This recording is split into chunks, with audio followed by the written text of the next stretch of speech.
আপনাকে কোনো কাজ কাম নাই? সারাক্ষণ থেকে বন্ধু বান্ধবদের সাথে আড্ডা দিতে থাকেন, এগুলো তো ভালো ছেলের লক্ষণ না। বিয়ে করতে হবে না আপনাকে, বউ পালতে হবে না। এই মেয়েটা কে? ঝড়ের গতিতে সব কিসব বলে গেল। আমি তো মেয়েটা চিনি না। এই মেয়েটা কে? চিনিস না মানে? এই সারা এলাকার লোকজন জানে এই মেয়েটা তোরে পছন্দ করে, আর তুই বলছিস যে চিনি না। আচ্ছা, এভাবে আর কতদিন ডুবে ডুবে জল খাবি বলতো? আর একটু সময় দে না আমাকে। তোর এইভাবে সময় নিতে নিতে দেখবি তোর জায়গা অন্যজন নিয়ে গেছে। তার থেকে সময় থাকতে থাকতে এখনই মনের কথাটা বলে দে। আমি তো আমার মনের মানুষকে প্রতিদিন আমার মনের কথা বলি। কি আপু, তোকে আজকালকে একটু অন্যরকম লাগতেছে। তুই কি আবার নতুন প্রেমে টেমে পড়লি নাকি? তুই না অনেক পেকে গেছিস। যা পড়তে যা। শোন, আজকে কিন্তু তোকে চিঠিটা দিতেই হবে, কোনোভাবেই মিস করা যাবে না।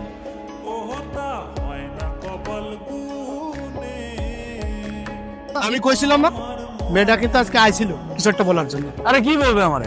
এদিক দিয়ে হয়তো যাচ্ছিল, অট্টকল দেখার আগে নেই। আমি শিওর, শুধু শিওর না, অভার শিওর ওই মেয়ে তোকে কিছু বলতে আসছে। কোনো মেয়ে আছে নাকি তোর পছন্দের? তাহলে আমি বিয়ের প্রস্তাব নিয়ে যাই, তোর বিয়ে দিয়ে আমি তোর দুলা ভাইয়ের কাছে মালয়েশিয়া চলে যাই। আমার বিয়ে নিয়ে তোমার তো মাথা ব্যথা কেন? আর তোর সমস্যাটাকে বিয়ে করতে আমার সেটা বলতো। দেখো, আমি যখন সময় হবে তখন আমি ঠিকই বিয়ে করবো। তোমার তো টেনশন করা লাগবে না। আপনি তো আমাকে ভালোই ফলো করেন, কিন্তু কিছু বলেন না। আমি আপনাকে ফলো করি সেটা আপনি জানেন কি করে? তার মানে আপনি আমারে ফলো করেন? তলে তলে এত করে ইচ্ছে। আরে মানুষ মানুষকে দেখে না রাস্তা বের হইলে, ওই দেখা আর কি। প্রেম টেম করেন নাকি? প্রেম করি নাই, কিন্তু প্রেমে পড়ছি। আপনি কি কিছুই বুঝেন না? না বুঝাইলে বুঝবো কিভাবে? আই অটো আসেন তো। আপনারা তো রাগ করে ফেললেন।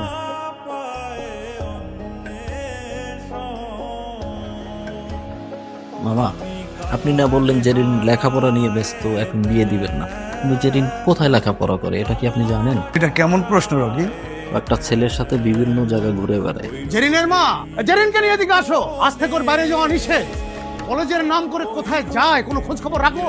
কি করছো? একটা ছেলের সঙ্গে মেলামেশা করে বেড়ায়।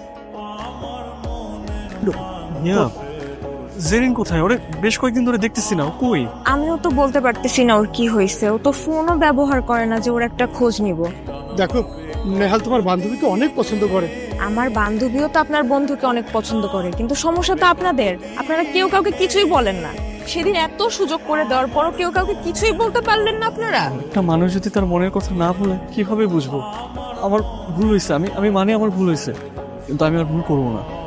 আমি ওকে সরাসরি বিয়ের প্রস্তাব দিব। দরকার হলে আমার বোনকে ওর বাসায় পাঠাবো, আর না হলে তুমি ওকে প্লিজ আমার সামনে একটু এনে দাও।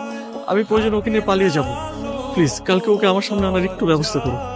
আমাদের ভালোবাসাটা শুরু হওয়ার আগে যেন শেষটা হয়ে যায়। কি এত জরুরি দরকার? তুই জানিস না কি হয়েছে? নেহাল ভাইয়া তো তোকে অনেক পছন্দ করে। এখন আর পছন্দ করে কি হবে? বাসা থেকে তো বাইরে হতে পারবো না। এখন কি হবে মানে? তোরা দুজন বাসায় কথা বলবি? এখন বাসায় কথা বলার লাভ আছে? রকি ভাই যে কাণ্ডটা করছে, না দিবে আমার বাসা থেকে বাইরে হইতে, না পারবো তার সাথে কথা বলতে। আমার তো বাসার মধ্যে আটকায় রাখছে।